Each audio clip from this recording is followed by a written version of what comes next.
हमारे आज के सोर्सेज में एक बहुत ही खूबसूरत और अनोखी कहानी है। एक पेड़ की आत्मकथा। मतलब एक पेड़ अपने ही शब्दों में हमें अपनी पूरी जिंदगी की कहानी सुना रहा है। हाँ।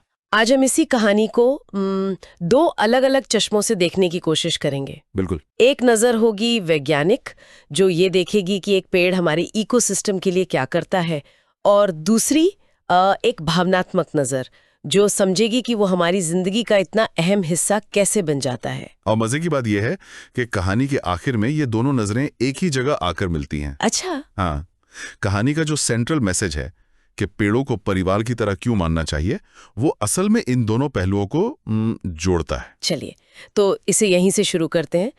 कहानी की शुरुआत एक बीज से होती है। सूरज, पानी, मिट्टी, ये सब उसे एक नन्ही कॉम्पल बनाते हैं। ये सुनने में बहुत सिंपल लगता है, पर असल में ये एक मिरेकल ही है। बिल्कुल। एक छोटे से बीज में एक विशाल पेड़ का मतलब पूरा ब्लूप्रिंट छिपा होता है, और जैसे ही वो बड़ा होना शुरू होता है, उसका काम भी शुरू हो जाता है। हाँ। कहानी में एक लाइन है, मैं हवा को साफ करता हूँ। हाँ, मैंने भी पढ़ी। ये सिर्फ एक पोएटिक लाइन नहीं है। एक अकेला बड़ा पेड़ एक साल में करीब 22 किलो कार्बन डाइऑक्साइड सोख सकता है। बाप रे। और इतनी ऑक्सीजन पैदा करता है जो 2 इंसानों के लिए काफी हो। वो सचमुच हमारे लिए सांसें बना रहा है। यानी वो सिर्फ एक पेड़ नहीं है, वो तो एक लाइफ सपोर्ट सिस्टम है। एकदम। जब हम इसे इस तरह से देखते हैं तो रिश्ता कितना पर्सनल हो जाता है। सही बात है। कहानी में ये भी है कि हर मौसम ने उसे कुछ सिखाया। गर्मी ने उसे धैर्य सिखाया, बारिश ने ताकत दी। क्या इसका भी कोई वैज्ञानिक आधार है या ये सिर्फ एक रूपक है? ये बहुत अच्छा सवाल है। असल में दोनों ही हैं। अच्छा। वैज्ञानिक तौर पर पेड़ हर मौसम में अडेप्ट करते हैं। सर्दी में वो अपनी एनर्जी बचाते हैं, गर्मी में पानी।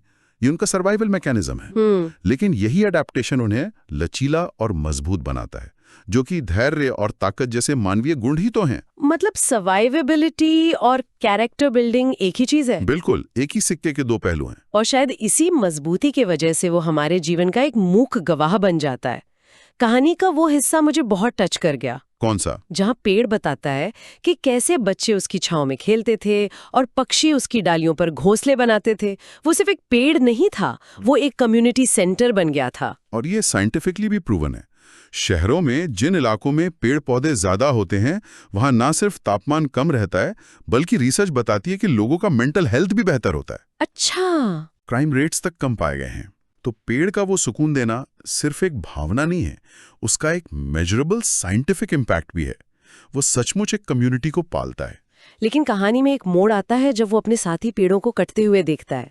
वो बहुत दुखद हिस्सा है। उसका दुख बहुत असली लगता है। वो खुद को अकेला महसूस करता है। ये बात उसे सिर्फ एक वस्तु से उठाकर एक संवेदनशील प्राणी बना देती है। और अब ये सिर्फ पोएटिक इमेजिनेशन नहीं रही।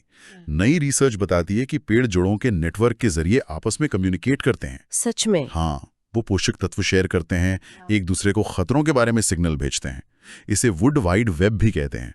तो जब एक पेड़ कटता है तो शायद बाकियों को सच में इसका पता चलता है, उनका कम्युनिटी टूटता है। वाह, ये तो पूरे नैरेटिव को ही बदल देता है। बिल्कुल। तो जब कहानी के अंत में पेड़ ये अपील करता है कि इंसान पेड़ों को परिवार की तरह माने, तो वो सिर्फ एक इमोशनल अपील नहीं कर रहा। नहीं, कम्युनिटी रोल के आधार पर यह हक मांग रहा है। एग्जैक्टली। परिवार क्या करता है? आपको सुरक्षा देता है, आपका ख्याल रखता है, आपको सपोर्ट करता है। पेड़ ये सब कुछ करता है, फिजिकली भी और इमोशनली भी। जब वो कहता है उसे परिवार मानो, तो वो कह रहा है कि हमारे इस 2-वे रिलेशनशिप को पहचानो।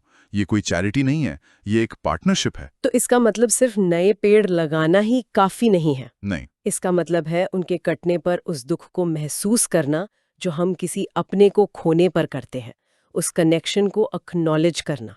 सही बात।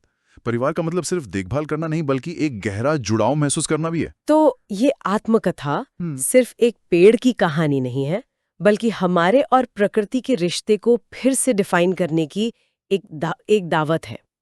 ये हमें याद दिलाती है कि हमारे आसपास के पेड़ सिर्फ लकड़ी या छाया नहीं, बल्कि एक जिंदा कम्युनिटी का हिस्सा है। और इसी सोच के साथ हम एक सवाल छोड़ जाते हैं।